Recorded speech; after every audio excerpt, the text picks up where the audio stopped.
My fingertips on the keys, I begin typing.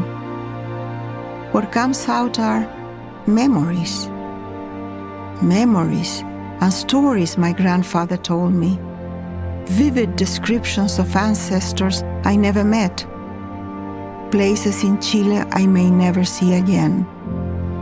In telling this story, giving it shape, the people and places become real to me again. There is still sorrow, but there is life too.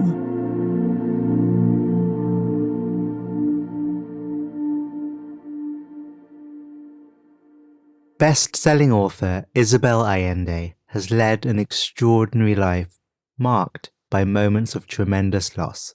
She rose to fame with her first novel, The House of the Spirits, which she wrote after fleeing her home country of Chile following the 1974 coup. Now at 80 years old, having confronted exile and the death of loved ones, Isabel feels a lightness that eluded her in youth. This week, Isabel shows us how the most unbearable loss can sometimes offer the most profound gift: the freedom to live a joyful, fearless life.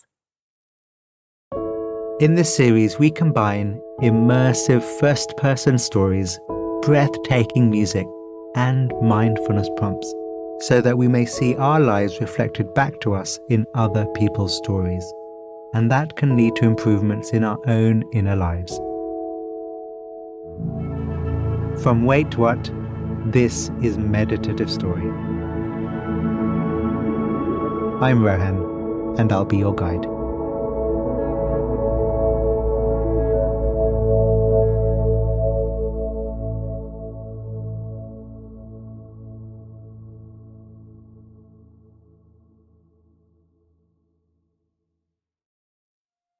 The body relaxed. The body breathing. Your senses open. Your mind open. Meeting the world.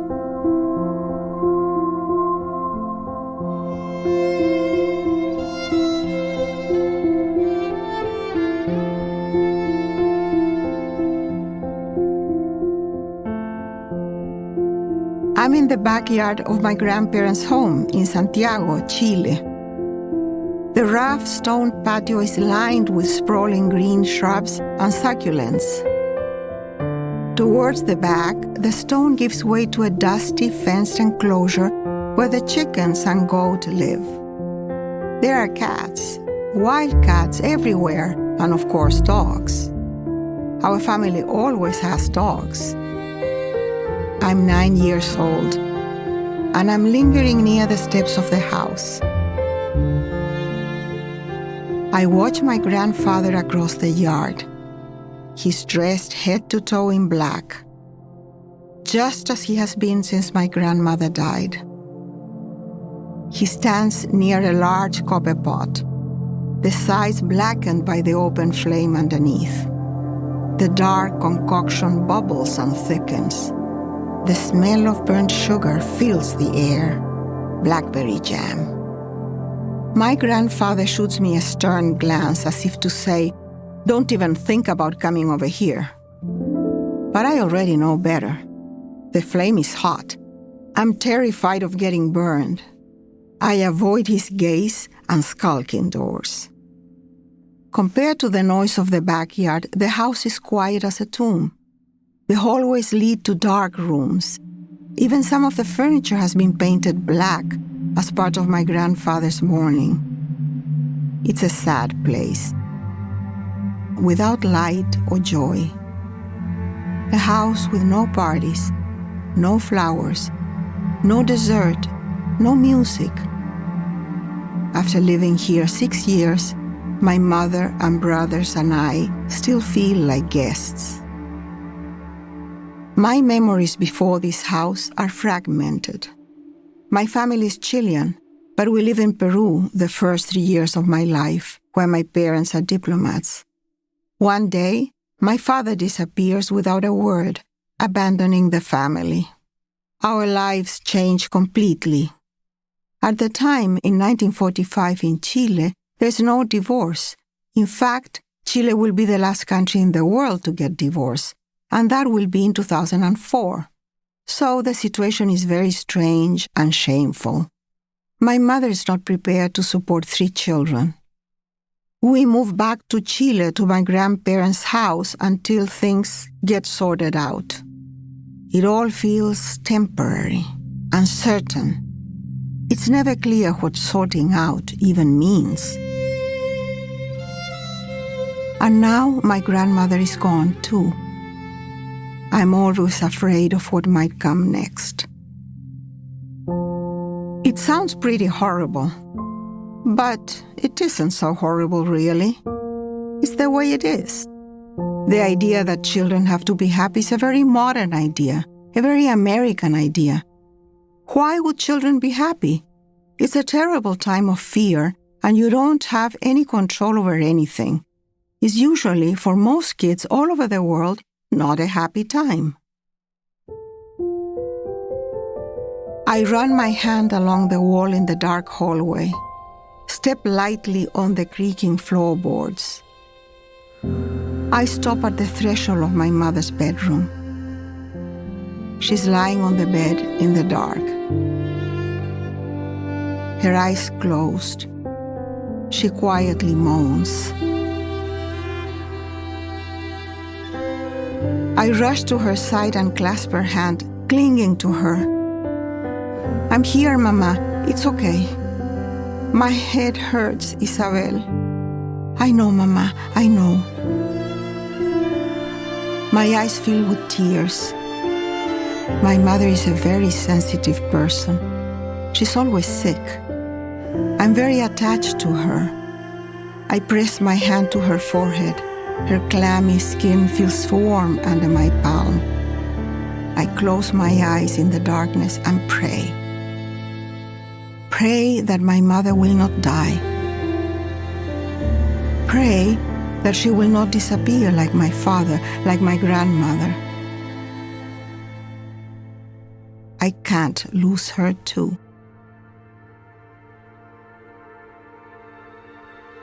From where we sit in the park, we have a perfect view of the lake.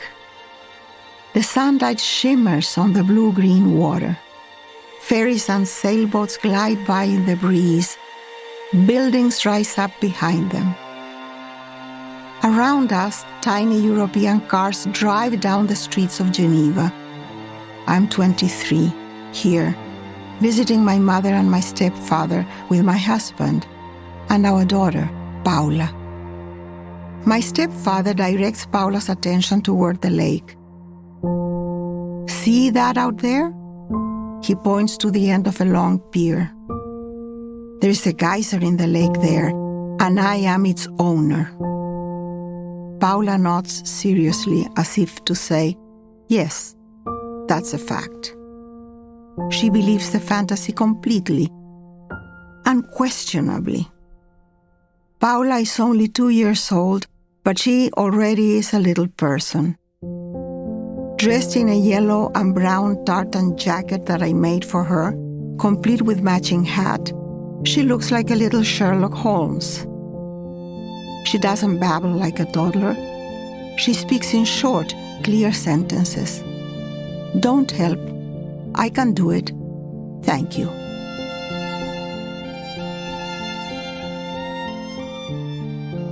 I never teach her to be this way. She just is. Would you like to see it? My stepfather says. He surreptitiously glances at his watch. The fountain in the middle of the lake, known as the Jet d'eau, turns on at the same time every day. Paula doesn't know this. She nods again, eager to see the magic trick performed. We count down together. 5, 4, 3, 2, 1. A stream of water shoots 100 feet into the air. A perfectly straight line of white foam that dissipates into mist and a rainbow of refracted light. Paula looks up amazed. She wobbles on the uneven grass. My heart skips a beat. I reach out to catch her, but she steadies herself on her own. She's fine. She doesn't want anything and never has. She's enjoying the show, and my hand is shaking. I worry about Paula. She's so small, always thin. The only thing she likes to eat is Coca-Cola. She's a strange kid, and I am madly in love with her. She's the most important thing in my life. From the moment she's born, I feel completely changed. After all the instability of my childhood, I find my place in the world. I have something that doesn't feel temporary. I'm a mother now to this little, generous person. I will always be a mother. My thoughts will not be about just myself ever again.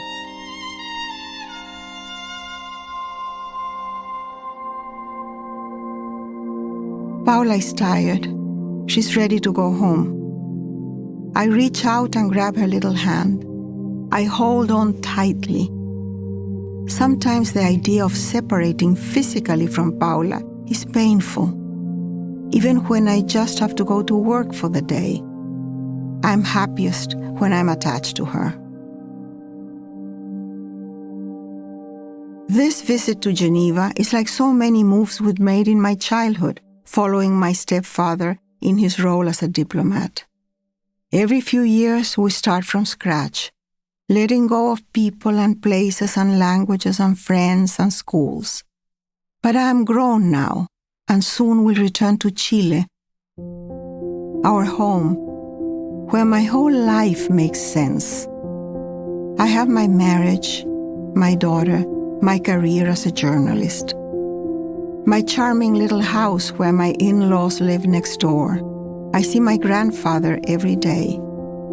These things give me so much joy, a sense of stability. The idea of losing any of them scares me. But I'm not living in fear.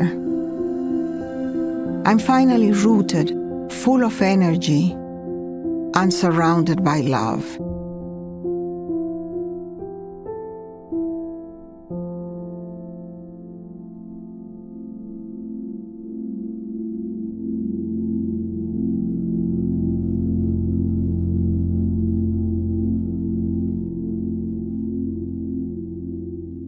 This is a happy time in Isabel's life, and she holds that happiness close.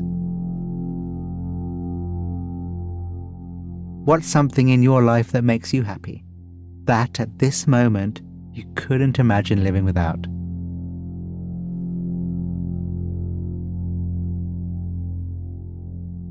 Now, is there a world where yes, there is that love and connection with what makes you happy, but also where you're able to loosen your grasp?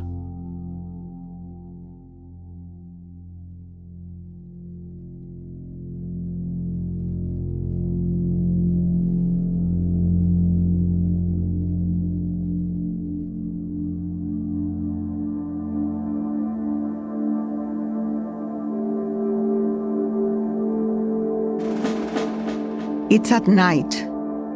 I'm in our bedroom, frantically packing a small suitcase. We have so much here: photographs, music, books, our dear possessions. I can't bring it all with me. I grab a few dresses, socks, and blouses, just enough to get me through a few weeks in Venezuela. In the living room, the TV is on. A man in uniform dictates orders from the new Chilean military government. He reminds viewers of the curfew. Outside, a helicopter flies overhead, and my body tenses. There has been a coup, Our stable democracy is gone. Our president, Salvador Allende, who was a cousin of my father, is dead. Everything is different now. I have learned that my name is on a blacklist. It's not safe for me here anymore. We know friends who have disappeared. I close my suitcase and snap the latch shut. Out of the corner of my eye, I see Paula.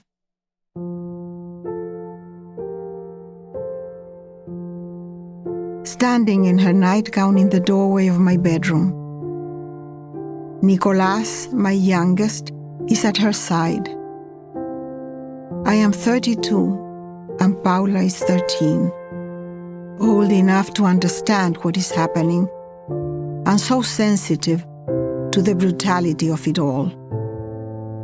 That serious, talkative 2-year-old has grown into a gracious, generous girl. It pains me to leave my children, but for the moment, Chile is still safe for them. I walk over and kneel down. I hold my children tight. It's only for a little while, I say. This will be over soon. Paula nods bravely. At this moment, I truly believe what I'm saying, because the alternative, the loss of our warm and joyful home, is incomprehensible.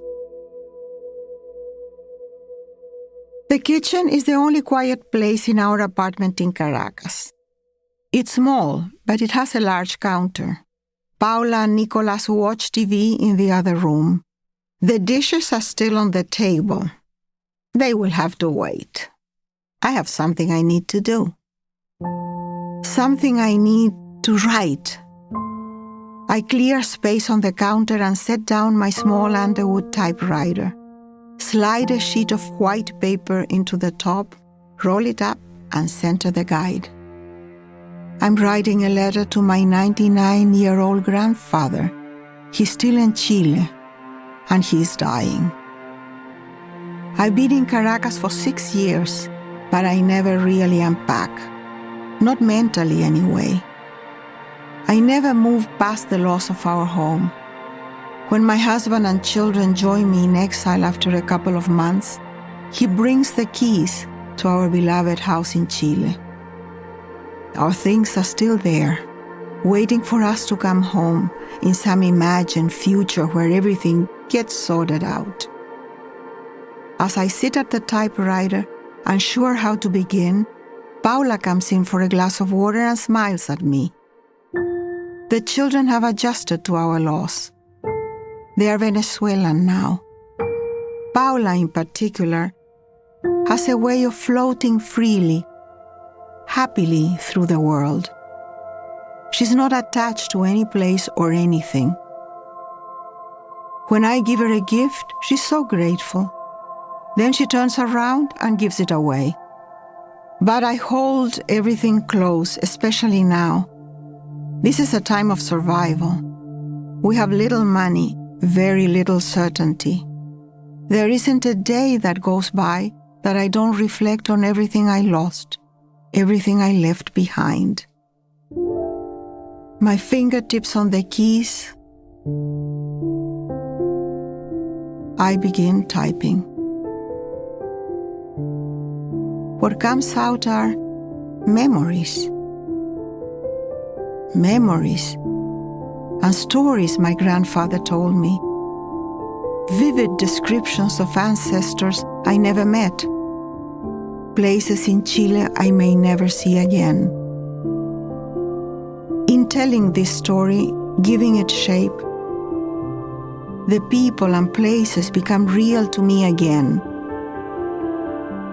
There is still sorrow, but there is life too. My home was taken from me.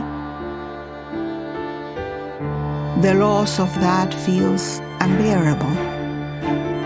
So I write and write and write, and I begin to free myself from the weight of this great loss.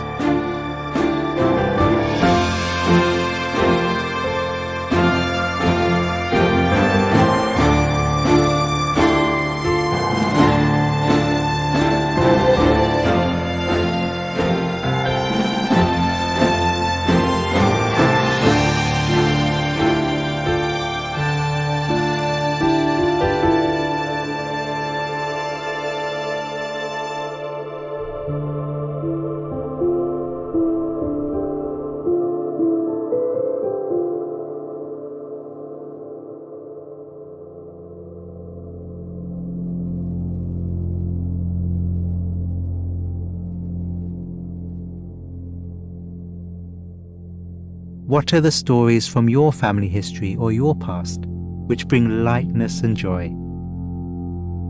Even if they're about things and people now lost. Bring one to this moment now.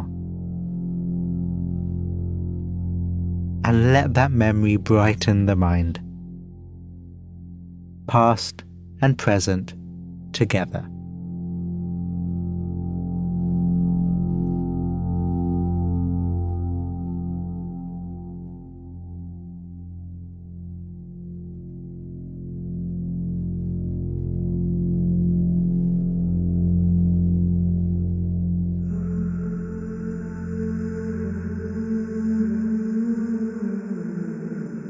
It's nearly 3 a.m. in California.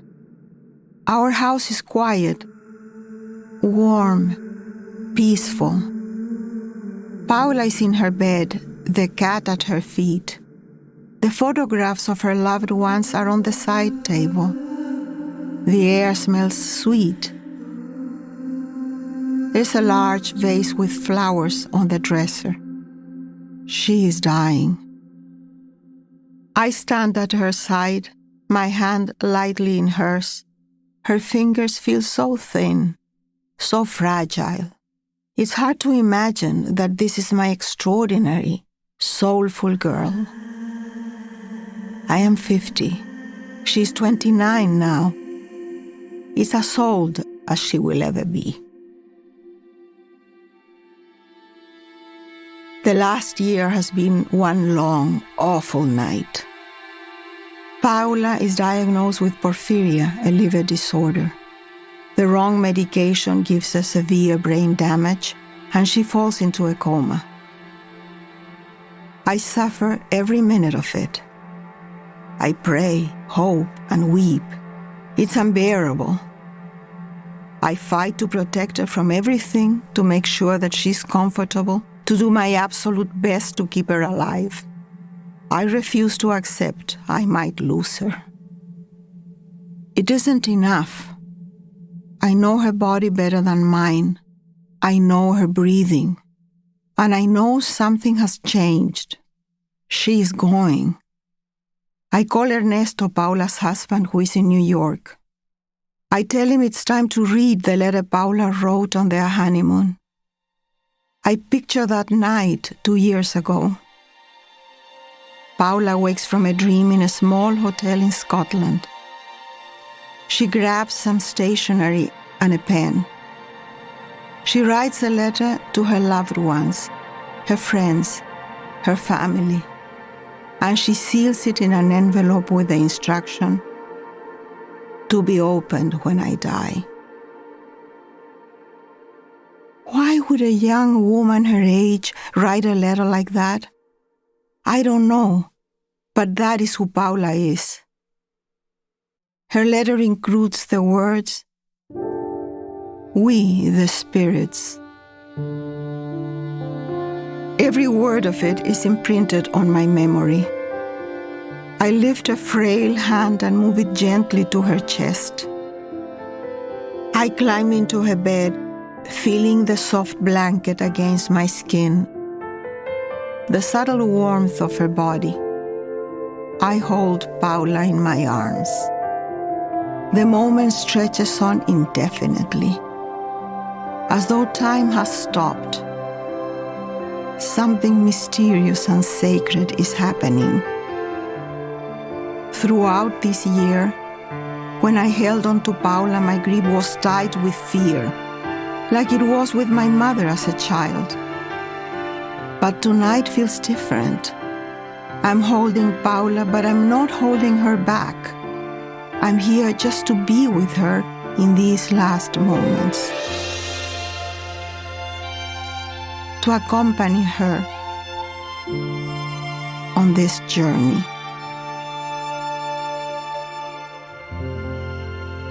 I think, how would Paula accept this loss? She lives lightly, never keeps anything for herself, has a simple wardrobe made up entirely of white t-shirts and jeans. Her mantra is, you only have what you give. She's generous, detached, free. The final line of her letter echoes in my mind. We spirits can best help, accompany, and protect those who are happy. Paula doesn't want me to suffer. She doesn't want me to cling to her or fight against what I am powerless to change. She wants me to find joy. And in that joy, find her. Paula's breathing slows.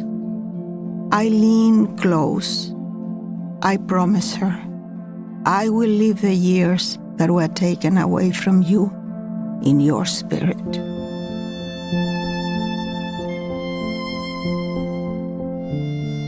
Nothing compares to this unbearable sorrow.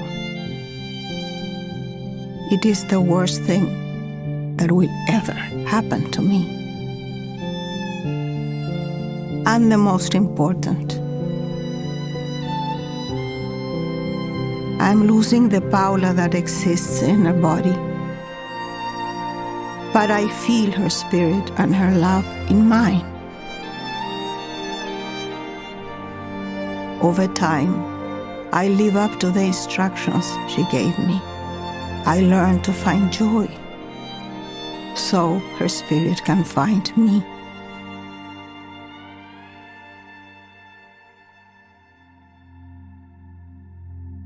I open my eyes in darkness.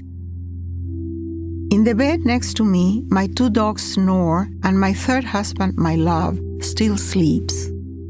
I lay in the quiet, feeling warm and accompanied by these creatures in my bed, my brain still half in a dream. I am 80 years old. I spend half an hour like this every morning, lying in the darkness. I breathe slowly and evenly. I expand into the universe. I let go of everything until there is nothing, not even me. Slowly, my eyes adjust to the emerging sunlight. I look around my bedroom. It's simple. Everything is white. The furniture, the walls. There's very little to distract. I don't even have a lamp on the side table because I don't read in bed. These days, I am detached from material things. I am detached from people, too. I'm not indifferent. I'm very involved and engaged, but I don't cling. I can fall in love madly, and I can let go just as quickly. I'm very close to my grandchildren, but I don't get angry when they forget my 80th birthday. Who cares? My second marriage of 28 years ended when I was 74, and I didn't resent it. Why suffer? It's taken years, but I'm more free than I've ever been. I know that I'm living the last stage of my life. I'm not afraid. After this, there is nothing. I find that comforting. But right now, I live with enthusiasm and energy. I share my stories. I give what I have. I want to know my death and to die joyfully in peace. My mother used to say, we have come to this world to lose everything. And that is true. When she died a few years ago, she was ready. She was detached and free. I held her in my arms just like I held Paula. Death is a terrible inconvenience, but it is not an obstacle for communication or for love. Physically, my mother is gone. Paula is gone. But their spirits live on in me. I can imagine them vividly. I recover them through an exercise of memory and love. I pull the covers aside and I slip out of bed. My feet press on the wooden floor. I go to the bathroom, closing the door behind me, and I switch on the light. Next to the sink, I keep 2 framed photos. One is of my mother at 80 years old. She's in a wedding dress. I've just bought it for her in a little shop in San Francisco. Despite being together for decades, she and my stepfather have yet to be officially married. Her smile is a little tongue-in-cheek. She's the bride she always wanted to be. The other photo is of Paula on her wedding day. Little white flowers sit around her head like a crown. She's ethereal, floating above it all. Good morning, I say. They smile up at me, joyful. Just how I remember them. I have plenty to mourn in my life. I could let sadness and hurt close me down, but the great losses of my life have taught me to live more freely and joyfully. I'm unattached from physical things and people I may lose. Unattached from the sadness of the losses. Because it's in happiness that I feel my daughter and I can remember my mother. When I tell their story, when I tell this story, I give them life. That's when they are most present, in my memories and in my love for them. If I'm happy, Paula is here.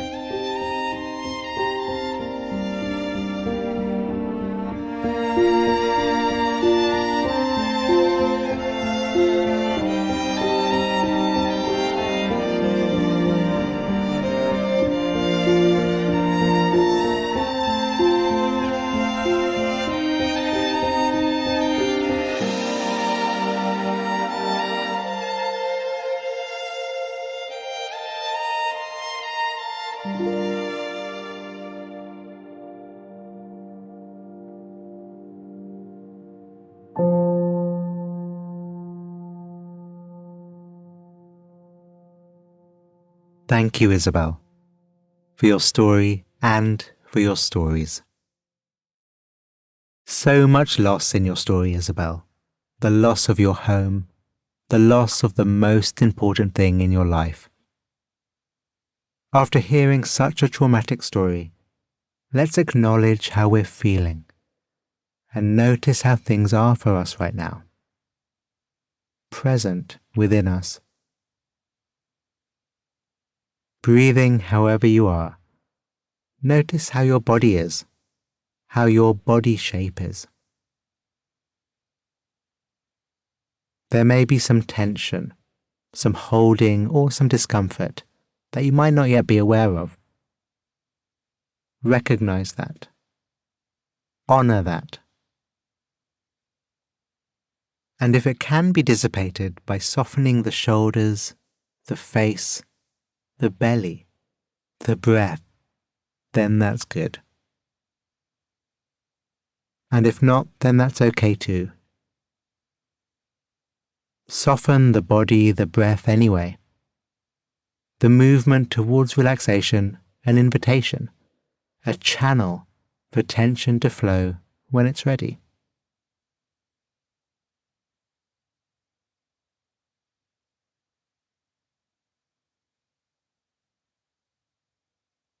Yes, Isabel's story speaks so much about loss, but it also speaks about choice, the choice not to close herself off. Instead, moving with and through all that loss has led to a real fearlessness in her. And with that comes joy, and with that comes freedom. The essence of Paulaness.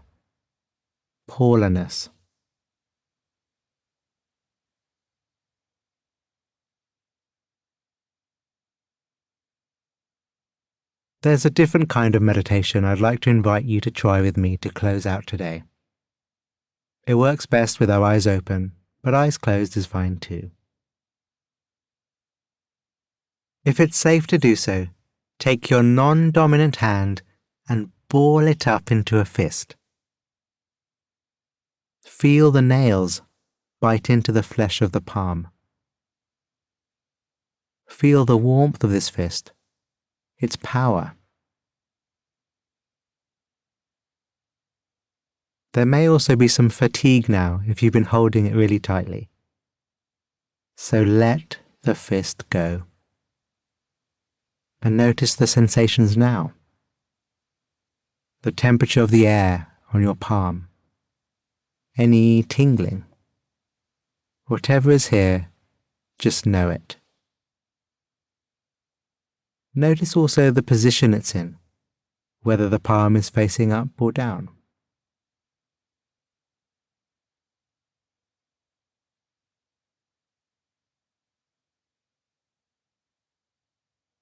This isn't a perfect metaphor, but there still are some lessons here. When we let go our fist palm facing down, what we held is gone. But when we let go of our fist palm facing up, what we held is still there, but free.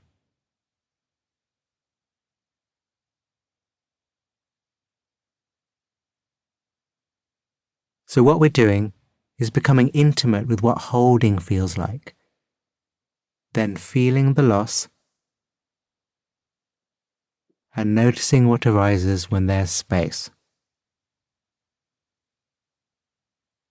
Let's do it again, and again we'll pay close attention to what you notice. And this time, write your own insights, find your own lessons. With your other hand maybe, ball it into a fist. Aware of what that is like. Then let it go, feeling what that process feels like. Leaving the hand open, knowing that now too.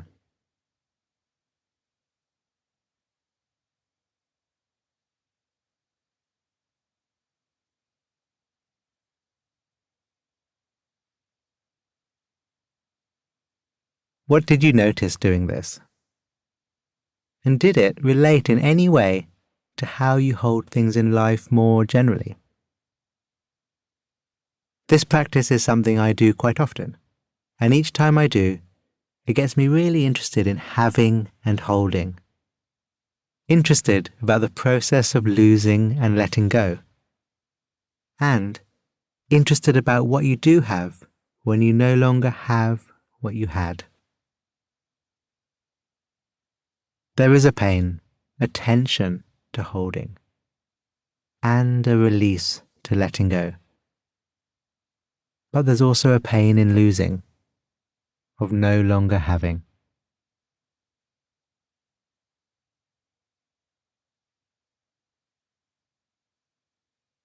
Isabel's story points to a way of being where there can be joy and there can be freedom. Learning to lose the things we love, the things that form our identity, and lose them well, is a hard skill to learn. And perhaps there is no preparation for these losses in life. But the more we pay attention to letting small things go, the small losses, using them as training like we've done here with the exercise with the fist, then we will at least have something within us, some insight into our patterns and how we can let go and move through to lightness and joy.